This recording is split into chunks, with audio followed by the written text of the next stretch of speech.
Hi folks, and welcome to what I thought was going to be a really happy video. The allotment, if I do say so myself, is looking fantastic and just come up. Lovely Saturday. I've been so looking forward to today. I came up sort of in the middle of this week and the allotment feels like it's changed. It's kind of turned a corner. And I think, to be honest, it's just because stuff has started growing. A lot of the flowers are coming out. I just spotted at the back some of the sunflowers looking absolutely incredible. And I was just, quite often before I start filming, I just have a little look round, see if anything's happened. And oh boy, something has happened. Something has happened, and it's not going to be quite the nice, relaxed, happy video I thought it was going to be. Oh, goodness. These things, they do try you, don't they? Next door has all been trimmed. It's looking really, really fantastic. But I was just in the polytunnel, minding my own business, thinking everything looked nice. And then I saw it. Flipping heck. What's the bloody point? Whoa. Oh, it's so frustrating. Long-time viewers will know this isn't the first time this has happened to the polytunnel. There is, in fact, another bit of damage here, which I've sort of just about repaired using an awful lot of repair tape, but flipping heck, this is a bad one. I'm guessing what has happened is probably same again, the foxes, but I think they've jumped up onto this potato tub, surely, and then started attacking the tunnel again. And it's right on that, that loop, which makes it really difficult to kind of cut out and repair. There's all this damage either side of it. Oh, flipping heck. It's not put me in a good mood. That's not put me in a good mood. Oh. I was thinking before I saw that I've always struggled, and I've mentioned this lots on the channel, I've struggled with my relationship with the allotment. Sometimes it feels incredible. It feels like a wonderful place to be. It feels like something I'm pretty much like deeply in love with, and it brings me so much joy. And the flip side of it is just as strong, almost. That feeling of, sometimes a feeling of dread, the feeling of having to get up when you don't want to, when you're tired, to come up and tend to things, or work, or spend a whole weekend here, or 3 weekends in a row when you're really not in the mood, planning things out and making sure it all it's doing what it's meant to do. I'm so frustrated. And this is just such a perfect encapsulation of that. When I came up on Wednesday, I was dreading it a little bit. I came up Wednesday midweek and I was a bit like, oh God, it's going to look really rough. We'd had like a week of rain. I've been ill last weekend. I just spent the whole weekend in bed. I was just a bit sick. I get quite run down with the hay fever. It tends to get on top of me. And then I just had a good old fashioned man flu for like 5 days. I was just wiped out. And then this week I've been working pretty much 12 hours a day at work, sometimes more. So I sort of get on the laptop about 7 o'clock in the morning, and if I'm lucky, I'm turning it off at 8 o'clock at night, and there's no way I'm coming to the allotment at that time. So when I came up on Wednesday, and so actually everything looks fine. It's all kind of, taking care of itself. There's quite a lot of nice stuff growing. The polytunnel looks incredible. Lots of flowers starting to come out. I was feeling fantastic. I'd flipped, and all the dread and the, oh God, kind of feeling of the allotment had gone. And now we're back to, oh God. Flipping heck. I didn't have a plan today, which I guess is a good thing. I think really I just wanted to do a bit of a catch up, talk to you about how I've been feeling, because it's been like, God, 10 days since a video or something. Feels weird when I don't do them every 2 or 3 days. It really keeps me grounded and feels healthy, but this is just, there's no point looking at it and complaining about it, is there? Luckily, I kept all the repair stuff in the polytunnel, but next year I shall not be putting next year. From now on, I won't be putting all of these pots alongside the tunnel, which means that the stuff can just get over this protective kind of fencing that I've put up. It's not much of a fence, but it's enough to deter foxes, or it might be badgers. When I put the trail cam up last time, it turned out to be foxes. So I think they're just curious. I think they like the sound of scratching on it. They just seem to have fun with it, which is, fantastic. Some bloody expensive fun. Okay, right, chin up. I'm gonna I'm gonna do it, I'm gonna fix it. What you got to do generally is try and cut away the most damaged parts. I don't know if I'm gonna be able to do that today because it's so close to here, and you do some tape on the outside, some tape on the inside. Let's try and fix it up. What a bloody shame.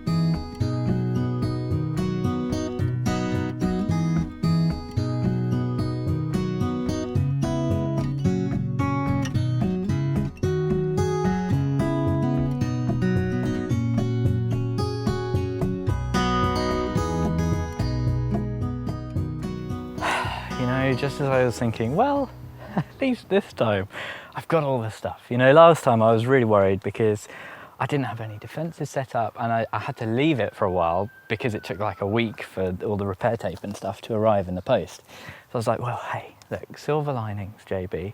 At least you've got all the stuff. You can repair this right now. You've practiced this before. You know what you're doing. I forgot how to do this. I should have watched my own video. You start from the bottom and layer it up so the lips are waterproof and covered by the one above it. I started from the top and worked down, stupid, and ran out of repair tape. Oh, really frustrating. So I'm using this tiny little bit of repair tape, which is going to take many more layers. And although I've started from the top and gone from the bottom, I'm now going from the bottom on the top. Just another extra layer, basically, which is a bit frustrating, but I think probably the right thing to do. And I was debating whether or not this time to actually just use a bit of extra plastic, and I've done that on the inside just for a little bit of extra kind of protection. I had a lot of comments suggesting that that is what I should have done with the first bit, and I was kind of umming and ahhing, and I found that bit of plastic just lying around and thought I'll do that from the inside, and that gives this something good to stick to, and it works quite well. But when I came to do it on the outside, it just felt like actually I should probably use this tape, which is a little bit stronger and just a bit more waterproof, basically. So I'm just redoing this now, going from the bottom up, making sure it's all nice and waterproof. There is definitely a knack to this, and it's just impossible, I find, to do this without getting bubbles. So it's going to look unsightly, but you know, so long as it functions, and that's all you need, isn't it? The main thing about this really is about the integrity of the structural kind of plastic, you know. Once you've got a rip or a tear in it, like I had, over time, you know, if you get a storm, it might rip a bit more. So that is really the key objective here, is like re-strengthening the structure of the plastic. Deep breath. It's done, isn't it? It's done. I wonder what it is about my local foxes specifically that just are intrigued by this tunnel and want to get in all the time. There is actually, now I'm looking, all the way up here. That is 4 marks from a claw. I think they were really trying to get on top of it. There's a few scratches over here. It doesn't look like they got that high up, but that definitely looks like they've tried to jump up there. So strange. Last time we had quite a fun mystery of what had done it. It didn't feel fun at the time, I'll tell you that. But yes, after a little bit of trail camming, it turned out it was definitely the foxes. Now, deep breath, deep breath.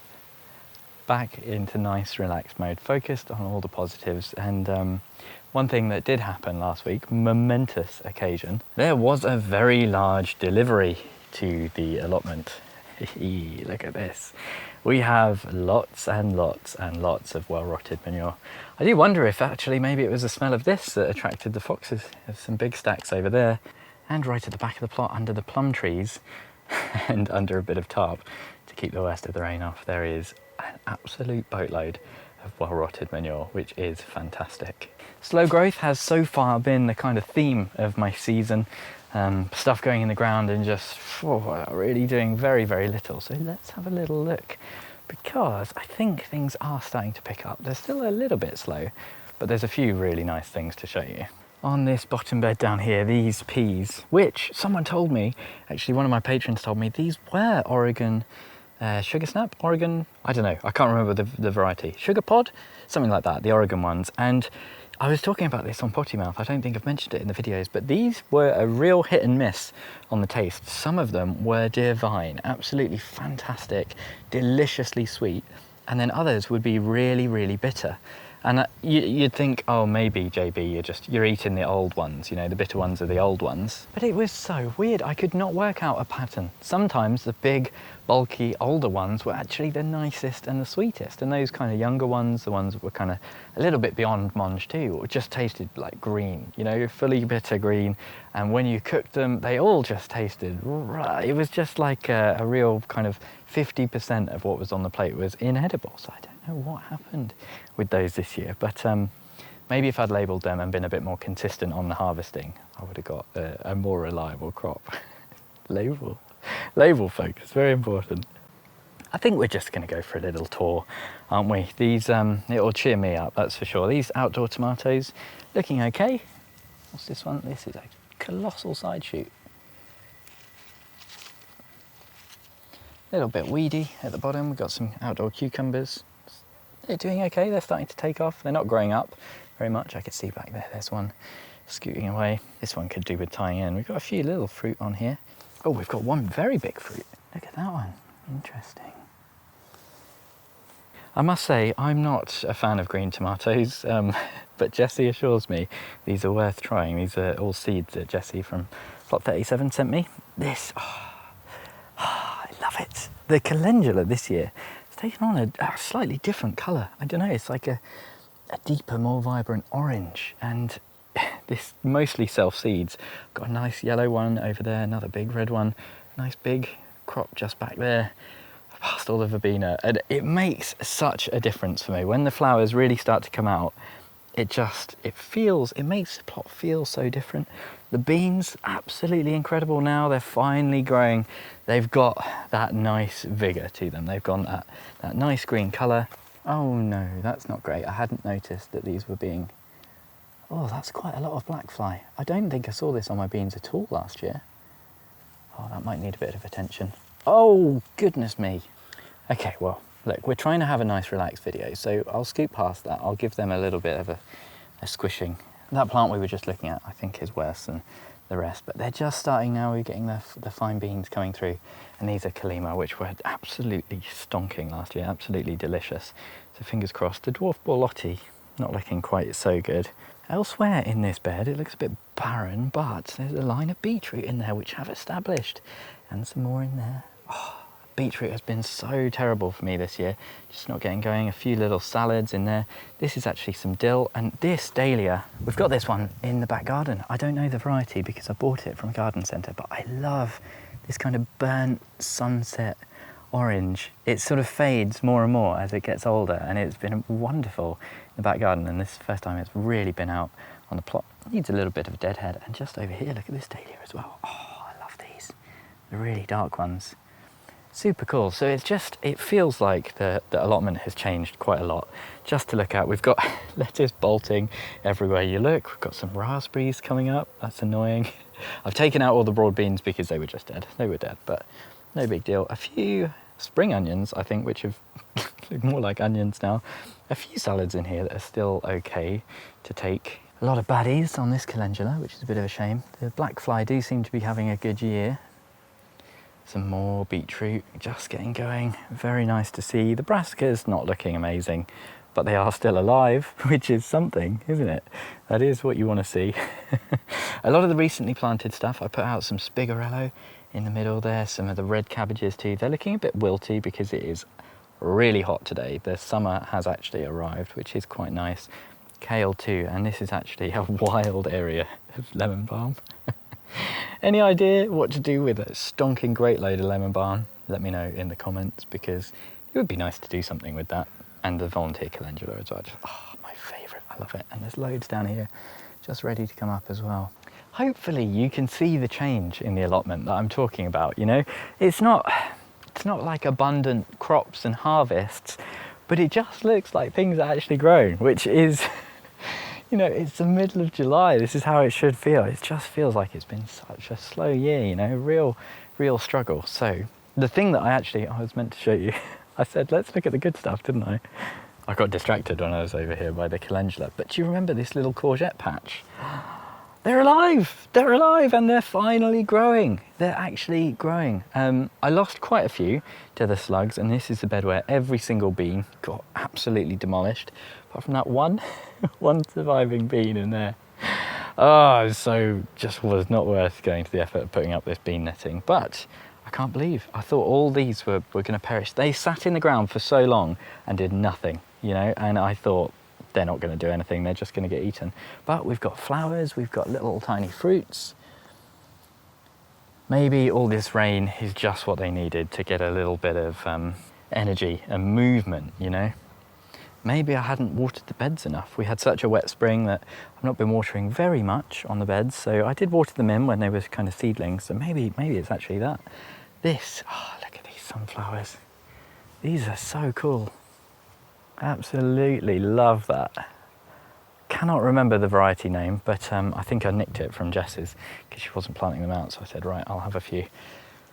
Bush tomatoes, looking fine, looking healthy, moving in the right direction. This one's a rosella, this one's a cherry, so this one needs a bit more control. Basil's looking absolutely slug-eaten, but there's a few outdoor cucumbers in there. These are kind of spares, that just had to find a little area for. Greenhouse is looking good. This is what I mean, just getting that jungle feeling. Aubergine, how are you doing? Wilty aubergine, looking a bit better. Oh, something's come and dug in the ground in the greenhouse, fantastic. Oh, look at the colour on that. That is absolutely gorgeous. First time I've ever had anything close to a success with an aubergine. Everything in here looking quite wilty, but I think that is probably heat more than anything else. And the one thing I have been looking for in here is any sign of spider mite, and touch wood, nothing so far. I did have a couple of suspect leaves on the cucumbers that I pinched off quite early in the season. I was a little bit concerned, but either that was enough and that nipped the problem in the bud, or they might still be in there, but they might be biding their time. I can't see any damage though, and this year I'm watching like a hawk. I'll link up here. Up here? Oh, I should know that by now. I'll link up in the corner one of the videos I did where I discovered that it was spider mites that were ravaging this exact greenhouse last year, and I've been so worried because they tend to overwinter very successfully in greenhouses, and so far we've not got any signs just yet. We've got kind of 4 cucumbers in here. There's a sweet potato in the bottom, there's a melon. I think that's possibly a melon, or it could be a cucumber. That is a volunteer from last year, and in here I did have melons. It's got a melon vibe.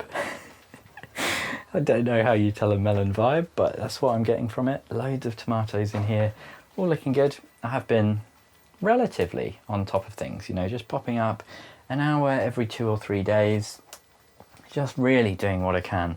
And so there's not too many side shoots on here. They're roughly tied into these support structures. It's not amazing, but it's looking okay. My Thunder Mountain Longhorn chili, looking pretty good. Some really funky chilies on this one. We'll do a proper look at that later on when I do a chili tour. My sweet potato, oh, I love this. The little teepee, it's looking good, and I've just been kind of winding this in as it grows. Seems to be happy enough. I'm not sure if it's going to love it.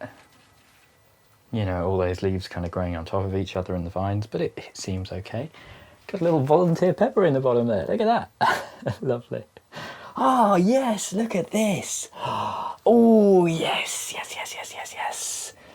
This, the highs and lows of gardening, isn't it? Look, this one. Oh, let me get a better angle. Oh, look at that dramatic lighting. The agony and the ecstasy. This is my Sartre relays. And this one, if you look at the stem there, is the one that got completely... I don't know what happened when I was planting it out, but I looked over and it was dead. Something had snapped it off.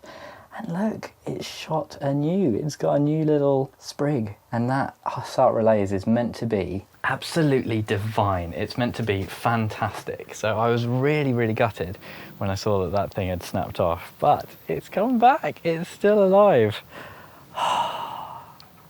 It's just the good stuff, isn't it? It's just good stuff. Did forget to mention in here, in the brassica bed, there's a few more beetroot, and actually are these coming along ready to harvest?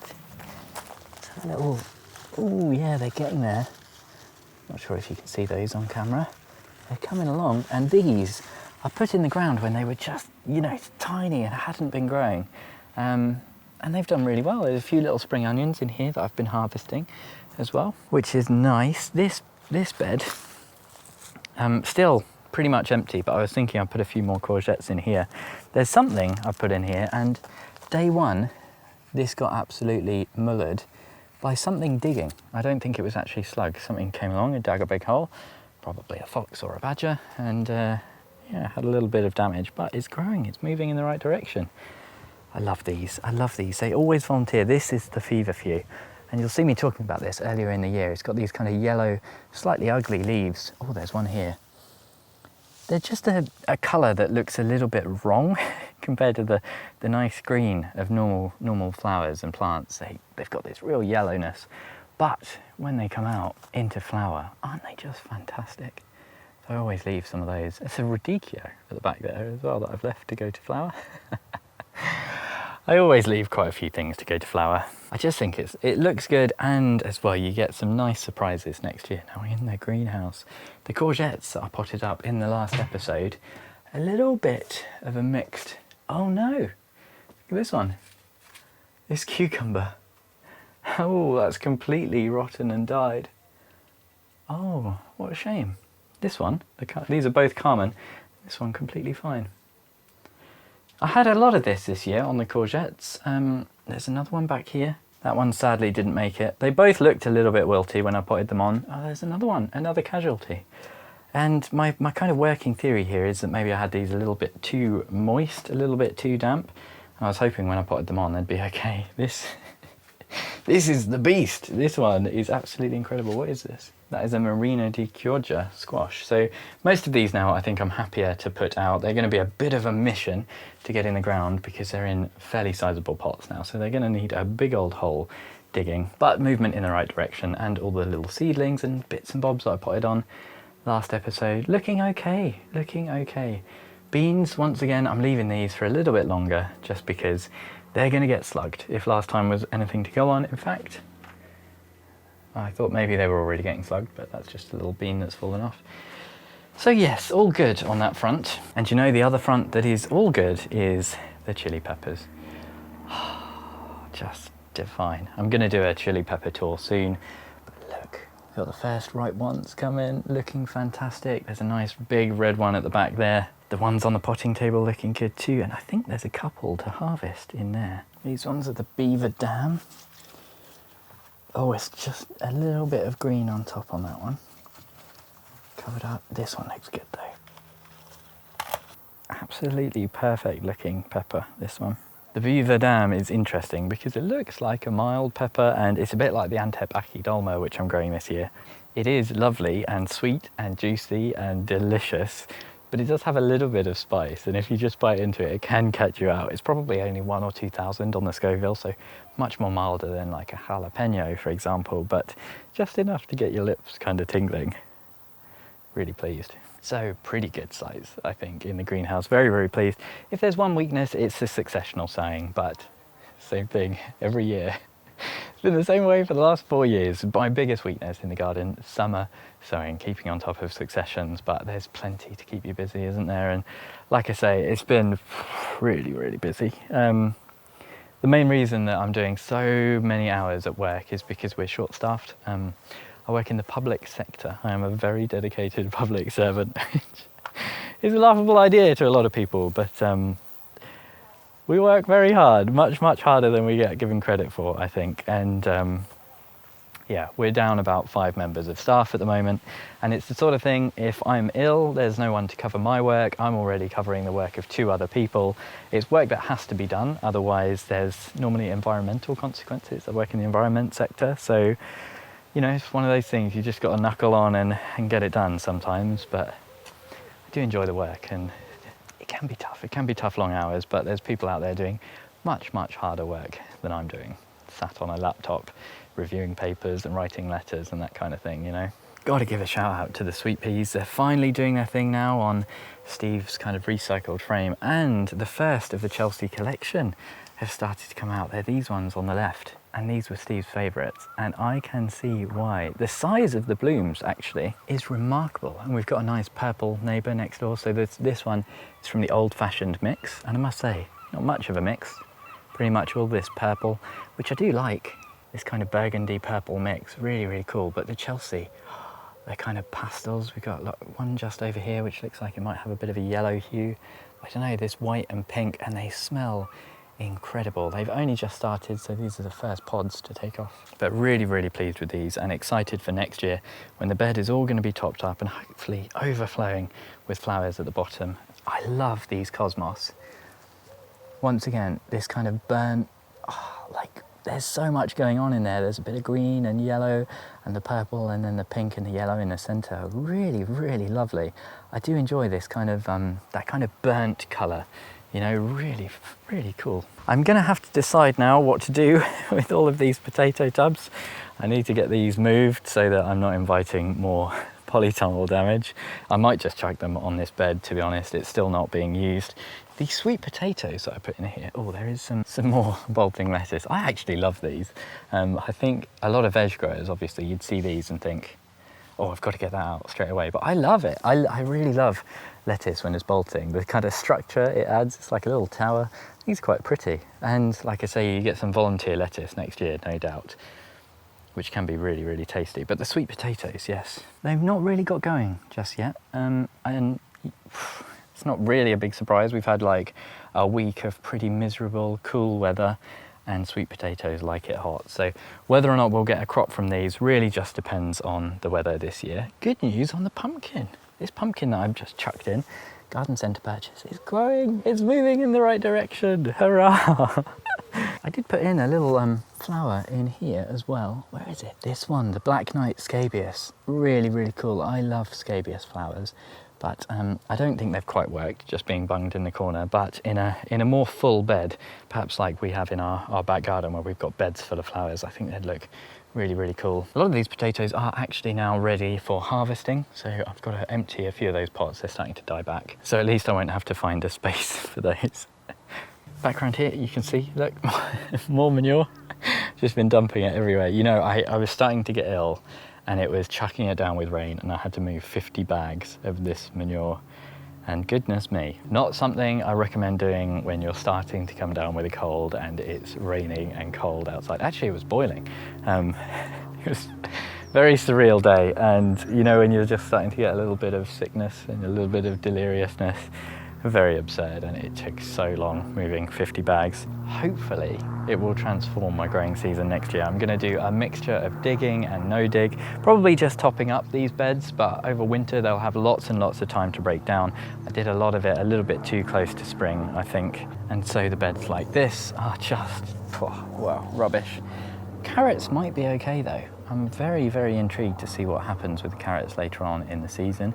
A couple of the onions did decide to grow, which is quite nice, but yeah, not much has changed over here, to be honest. The leeks that I've put in here dotted around, you won't even be able to see them. There's just tiny little blades of grass at the moment. And the alderman peas. These are pretty much done now. It's got to the stage I've had some fantastic harvests from here. And this throughout this is like the one success that kept me going pretty much the entirety of like this second plot. You know, the plot extension has felt like pretty abject failure this year. But every time I could do a little tour and end on these peas, I was like, hey, look at these, they're incredible. Now they come to an end and I was like, oh no, what am I going to look at now? But what I'm doing is just leaving these on the plant to kind of dry out, and then hopefully I can harvest these and have some more alderman peas next year. A few of my plot neighbours were saying they wanted some. They found it quite hard to get hold of alderman seeds. A lot of people on this plot, actually, they won't buy seeds online. You know, so sometimes I think the idea of them watching YouTube is a little bit out there, but for a lot of the old timers on the plot, they wouldn't even think of going on to the internet to buy seeds. You know, they still want to go to a shop or get it from a magazine or something like that. So you can see up here where the pigeons are really starting to do some damage. So that is a bit of a shame. I don't really know how you stop that, but I found that once, it's the same with the sweet peas in the back garden, once they get to the top, the pigeons can just sit on there, or they just sit on the vegetation, break all the stems, and then go, oh, it's a little bit, I'm too heavy for this, and then they fly off. And well, brilliant, now you've broken the plant, haven't you? Silly birds. One thing I almost always forget to actually look at in the plot tours are the plum trees. because last year they were just such a failure. Everything on here went rotten. I gave it a proper harsh prune in winter, which is not when you're meant to do it, but it was one of those things. It was kind of like now or never. And are there any plums? Well, there are one or two which haven't gone mouldy yet, which is hopefully a good sign. It would be nice if we could get some plums off here. It needs another prune. You're meant to do it in spring, and obviously I didn't do it in spring this year. Are you meant to do it in spring or at the end of summer? Oh, I don't know. Don't listen to me when it comes to trees. Oh, there's a few more. I've got practice with apples, but that's about it. So hopefully all these plums won't rot again. The more I look, the more I see. So that would be a nice little bonus. It's a funny old business, isn't it, gardening, and the highs and the lows. And I always try and keep things a little bit positive. You know, it's a nice mix, I think, on my channel of honesty about everything that goes wrong and positivity in the face of everything going wrong. And I would say that's pretty honest. That is how I feel 90% of the time. But I do have quite a lot of the time, normally off camera. Being on camera kind of naturally boosts your spirits. You know, it pushes you into a little bit of a presenter mode, and I always feel better after being in that happy presentery mode. You know, you see things through a new eye. You can appreciate things like this snapdragon. Oh, look at the colour on this one, this kind of burnt orange. That is really what I love. But yeah, it allows you to focus on the positive, not so much the negative. But I do have plenty of times where you feel like, is this worth it? You know, are the highs worth the lows? And one of those things that I don't really say that much. And I guess I don't know if I've ever really admitted it, but I have come very close to giving up the entire allotment many times. I've come close to giving up YouTube many times, and I've come closer to giving up, you know, it's normally the idea of just getting rid of the allotment that does it. And quite often I find in winter and spring, I'm telling myself, this year it's going to be different, JB. Every spare moment you get, you're going to be at the allotment and you're going to be on top of things. Everything is always going to be perfectly mowed, perfectly trimmed. Yeah, you're going to have, you know, failures and errors with my sowing. I'm not expecting that everything is going to be perfect this year in terms of growing and you're going to have amazing, abundant crops. But I just feel like spring and, you know, you're coming into spring, and throughout that depth of winter, I'm often telling myself, throughout summer, you know, you're going for summer, and as soon as summer arrives, you're going to be so happy and you're going to be down here all the time. It just never happened. You know, successional sowing, stuff falls by the wayside, things get in the way, things put holes in your polytunnel, and it's stuff that drags you down. You know, stuff happens in your personal life, you end up working 12 hours a day for 2 weeks. And the thing is, and the thing I'm trying to realise, and I think I've probably been telling myself this for a long time, but I still think it's useful putting this kind of stuff on video, is that I have to get used to the fact that this is gardening, this is having the allotment, this is having the channel. There's going to be, you know, a 10-day gap between videos sometimes. There's going to be times where I can't be at the allotment. There's going to be a lot of times where I don't feel like being at the allotment. There's going to be times where I'm ill, where I've got hay fever, where I can't come up.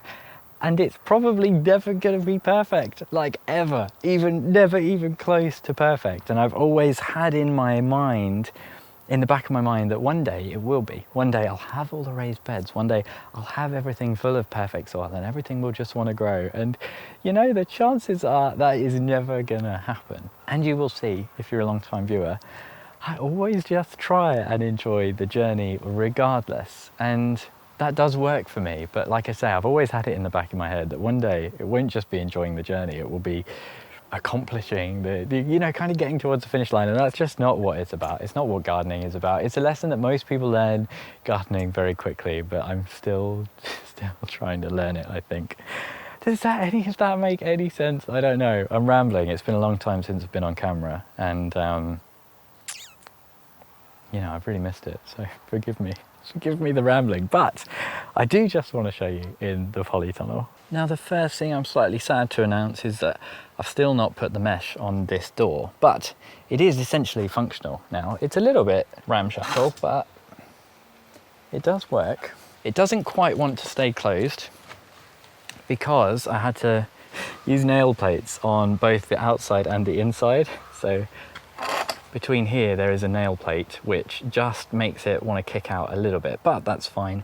I don't think it's actually a big deal, and I can latch it pretty nicely and it should stay more or less in place. The issue is, I've been doing this for a mixture of reasons, but I guess the main thing I was concerned about was rodents, and that is probably just about enough space for a rodent to get in. So, I mean, I had one comment after I'd spent, a stupid amount of time on this door. I had one comment from someone that was just like, "Oh, JB, you do make me laugh. You're going to do all this to keep mice out, and then they're just going to dig under your tunnel like they do under mine." I was just like, you know what? I think I just put my phone down and walked away. I was just like, brilliant. And they were right. They were probably right. There's a certain amount of interference that you're going to just have to accept from wildlife. So I'll do what I can. But the thing that kind of buoyed my spirits and made me think, no, it's still worth it, is that I'm doing this for birds as well. And I could just adjust this sliding door and take the plastic out and kind of unscrew it and redo it every year, but I think this is still going to be worth it because I can basically just leave. Once this is done, all I've got to do now is cut the mesh and staple it onto here, and it's done. I've now got a bird screen, an insect screen, maybe a mouse screen, definitely a fox screen, which is very important, and that's it, it's done. And the plan was to do it for the back door as well, and I think I can't be bothered. I think I'm pretty tempted. I never ever use that door anyway. It's always just got stuff in front of it, and it's very good mostly for ventilation. So I'm pretty tempted to just staple the mesh to the inside, and then it's done, and I don't have to faff around with anything. And when it gets cold again in winter, I can just shut the door on the outside. So that's probably what I'm gonna do. It might be a really bad idea though, so let me know in the comments if you think it is. It's not particularly fancy, the door. It's really, really very simple, just an outer frame screwed in with 2 bits across the top, which is where I've also put a couple of miniature kind of gate hinges. They're not the strongest, but they seem to do the job. The door does kind of fall a little bit, but you just lift it up a little bit as you move it, and it's fine. It does smell a little bit manure-y in here. But, look at this jungle. This is, as I keep saying, the highs and lows. This is the thing. I just walk in here and it's like, I'm almost emotional. It's just flipping fantastic, isn't it? Look at those tomatoes. Look at these down here as well. Really, really healthy cucumbers. The chili pepper that was attacked by the mystery creature, still hanging on. It looks like it might be growing. This one too, little ring of fire doing its thing. The melon has started growing again. This had a little stall. Very, very sensitive melons. You'll excuse the little... Moving on. This cucumber's trying to escape. Look, I do try not to step on the bed too often. And I've just been pruning the side shoots on the cucumbers basically, but I wanted to show you down here. Oh, look. Amazing. And the bed has looked really nice. It's stayed pretty weed free because of the mulch that I've used, and everything is just growing really, really fantastically. I suppose soon I should do a tomato tour looking at the different varieties, and we've got lots of nice trusses developing. Really good, really healthy. A little bit of leaf curl, but not too much actually. The temperatures seem to be leveling out a little bit now, and these strings are just so easy to wrap the plants around. And actually, I was just talking about that vision of, having like a perfect allotment one day. This was always part of the vision, and having these in, it's a lot of work setting up all this string. You feel like a puppeteer or something, but incredible. Just quick, little, that's all you do. Give it a little, you got one here, give it a little, whip. Done. Simple. Supporting tomatoes. Couldn't be easier now.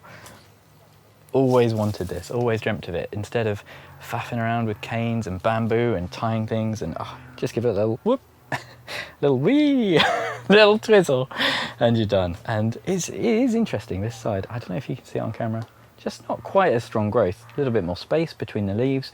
I'm not sure if it's the condition in the soil, or I think actually these were just slightly further back when I put them in the ground, but some fantastic growth on here. I was a little bit worried about the ones at the back getting shaded, because these ones at the front, these are south facing, so these get most of the sun, but looks okay. Doesn't look too bad. What is all over this? It looks like there's soil all over these tomatoes for some reason. Not sure what's done that. Down here as well, look, tiny Tim.